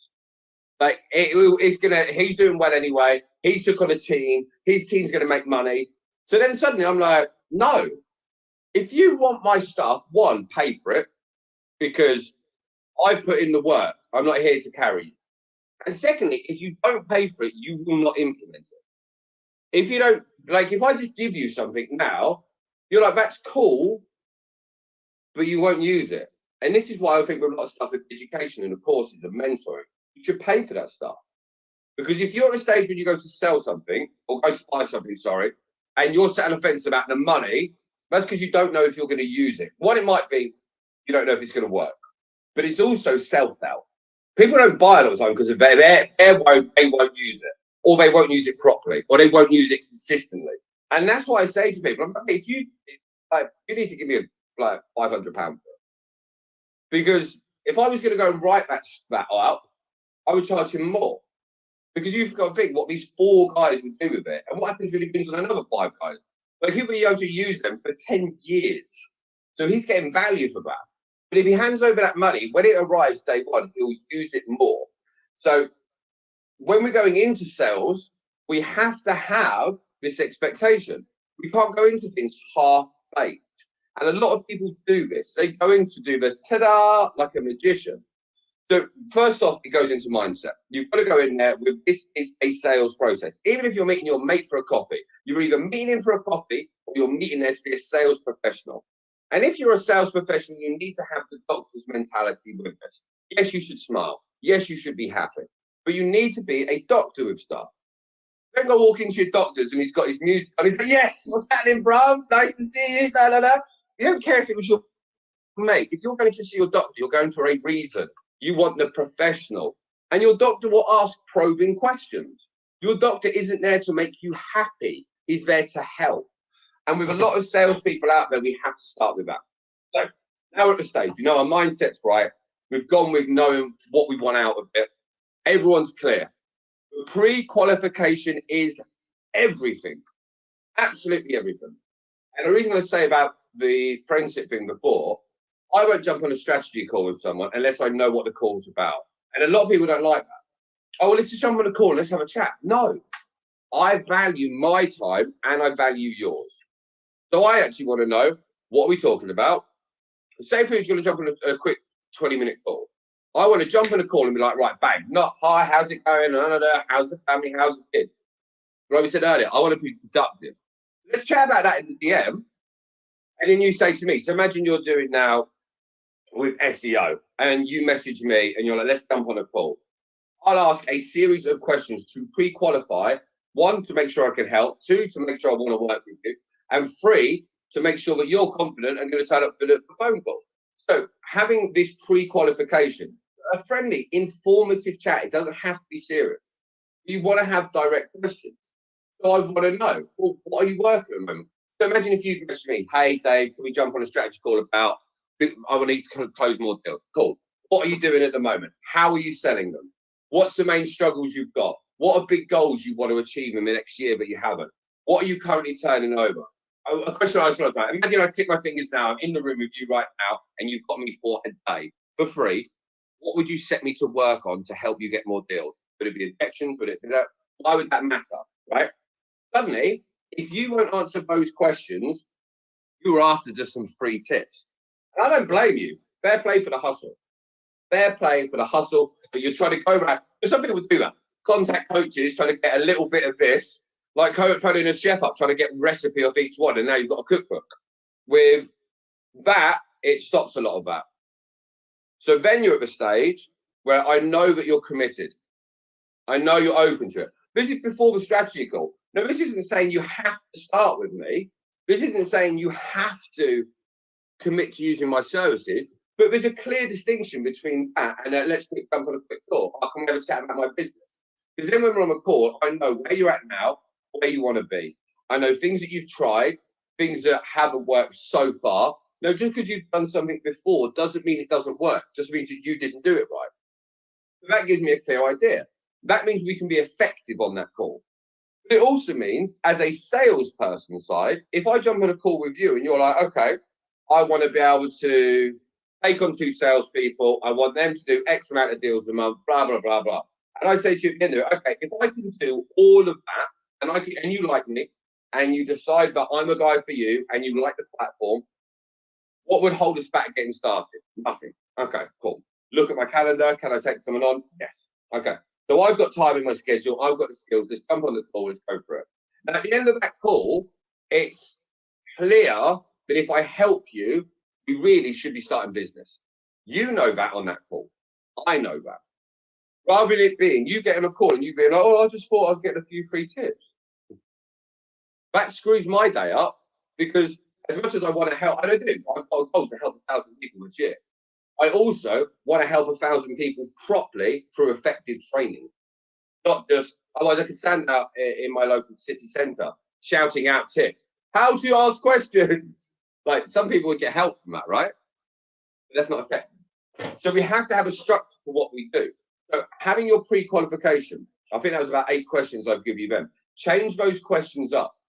Then once you've got your questions, break them down into a clear order, but is a smooth transition. Because no one wants to be felt like no one wants to feel like they're completing a survey. So my chats are very informal on DMs. And they talk about mate and this and that, and it's very personable, but it's also getting clear answers. So if you say to me, yeah, well, I hate my prospects, all they do is mess me about, and blah, blah, blah, blah. Okay, cool. What have you tried? Well, I've done this, but they always do that, and this happens. We'll start hearing a pattern. We start hearing the victim mentality from your side. I start knowing that actually you probably don't keep to your word with other people, and now you're getting messed around by other people because the world's a funny way like that. So it gives us a clear idea of where we are. So the pre-qualification is so vital because you want to know, 1, is it a viable prospect? You want 2, to know the facts that you need to be able to help the person. And 3, it also takes them down the path because you've taken out a lot of the potential objections from later. Because otherwise it's very easy to think, oh, okay, cool, I'll come back to you in a month. But if in the pre-qualification we've said, well, actually, no, if it's good, I'll start in a week. Okay, well, When we spoke earlier, you said if it works, you want to start in a week. And if you don't like me, that's cool. If you don't like my services, that's fine. But saying I'll come back to you in a month, it goes against everything we've said. And like I said, this isn't to force people into it. I'm just a big believer. And I say to people, I just ask people to make a decision on the day. Because the facts that you have right now, imagine you're going to start my coaching. And you're like, okay, I'll come back to you in a month. I'm guessing you've got plans for the rest of today, right? I mean, you're not going to just meditate with your legs crossed thinking about me and my product. So when you're on the call, you as the prospect are in the optimum knowledge place. You're not going to gain more knowledge unless there's a specific. I want to do research with X. Okay, that's fine. And then you can go into that. Okay, so you like the service. You're like, yeah, Dave, I like the service. I like the coaching. Everything you said's great. I just want to go and check out Grant Cardone because I'm thinking about using him as well. Is there? I mean, then you can go through. Is there anything else apart from double checking on the right person that's going to hold us back doing business today? No. Cool. That's good, right? So you like the product, you like the price, you like the way it'll work, you think it'll be a good fit. Is there anything in there? No. That's great. So it's literally, you just don't know if it's me, Grant Cardone, or Jordan Belfort you want to use. Yeah, that's it. Cool. So, and this is, now we've got to the stage, but this is clear. So now the only hurdle we've got is, if this was true, what you said, is me, Grant Cardone, or Jordan Belfort. This is easy now. Okay, cool. But what do you want? Do you want to tell your friends, I get trained by Jordan Belfort, or do you want a coach which isn't as high profile, which you can get direct access to? Because you're not actually getting trained by Jordan Belfort. You'll be on his group chat, you'll be on the live with him there, but you won't get the one-on-one with him. Do you see what I'm saying? Then it's easy to go through this. Now, at this point, you might turn around and be like, do you know what? Actually, no, I want to be in the 10X group. And that's cool. I'm not trying to sell everyone. I'm trying to find people that want my style with what I do. If you want to be with Grant Cardone, good luck to you with that. That's good. You're going to pay more money. You won't have Grant Cardone, but you'll get the live and you'll get the features. You can tell your friends about it. Or you'll get XYZ. Does that make sense? Now, this process, that process alone, we've been on the phone 15 minutes. Imagine with 5 months about what happens. Everything changes. It's more structured, more kind. Not machine sales, it's just direct. Knowing what to say and when. That is an entire sales strategy that you've given there. Like I said earlier, this is about, it's that combination, it's that blend. Dinner is not about the meat and the veg or the meat and the salad. It's about the dish. And this is about taking tactics, strategy, and application and putting it together, like in that conversation. Now, I've just given you 8 things to say, why to say it, and the process of where you go next. And that's what's missing for a lot of people. Yeah. A lot of people don't have the sat-nav. They don't have the direction where to go next. And pre-qualification is extremely important. So for those of you who are tuning in this podcast and you might be at that boat where I'm not making sales and I don't know what this next guy is doing, but he or she is making a lot. And I'm, when I just like David here, he mentioned that the guy that he sat on in wasn't doing any much difference, but was delivering way better. There is a part in the sales process that's extremely important, and that's pre-qualification. And David, you mentioned before we started recording that you can't please everyone. You can't make everyone like you. Everyone's trying, so eager to try and sell the world. But you have to know where your feet are. If you are trying to build a brand, yes, you're trying to get as many eyes on you as possible. 100%. But you're not trying to sell everyone. You want the people that don't like you to talk badly about you, right? Now, it's horrible to see hate. And I'm not saying go out and hate on people. But say if someone's listening to this now and they don't like my accent, and they go and tell, I was listening to that podcast earlier.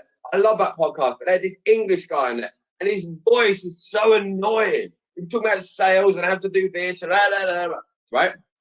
if they moan enough times to other people, that will drive more people to see listen to the podcast, and they might like me. It's free marketing.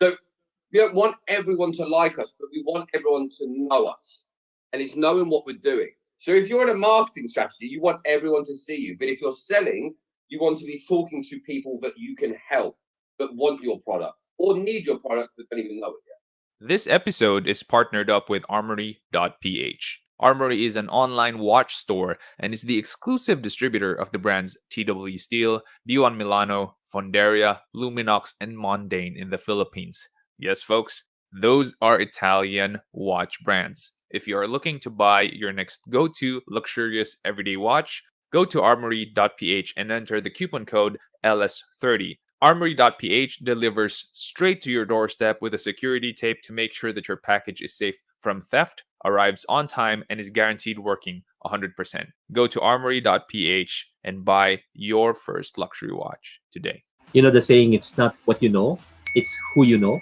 But in this social media age, it's not just what you know, it's who you know, but it's who knows what you are doing or who knows what you know.